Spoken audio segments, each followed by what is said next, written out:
warahmatullahi wabarakatuh. Ndugu zetu wa Tanzania, taasisi yenu ya Mirash Tanzania, leo tarehe 2 mwezi wa Septemba, siku ya Alhamisi 2021, tuko katika eneo la Micheweni katika kisiwa kizuri kabisa kitamu ndani ya Tanzania, inaitwa Pemba. Pemba alhamdulillah kwa hali ya juu na pilika ambazo ziko katika sehemu zingine, unaelewa. Alhamdulillah tuna ujenzi wetu wa msikiti wetu kama mnapoona, na sehemu ya mabweni kwa ajili ya watoto wetu kuweza kusoma madrasa, lakini vile vile waweze kusoma sekula. Yote hiyo tunaandaa katika eneo letu hili.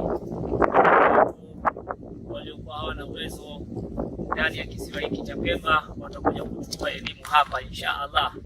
Tunakuombeni dua zenu, lakini vile vile tunakuombeni tuwe pamoja katika ujenzi huu kwa hali na mali.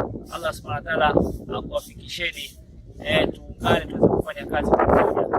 Niko na msaidizi wangu wa Zanzibar, ndugu yetu kipenzi chetu Abdallah Mrusi, na mimi mhudumu wa taasisi hii inaitwa Arif Suria.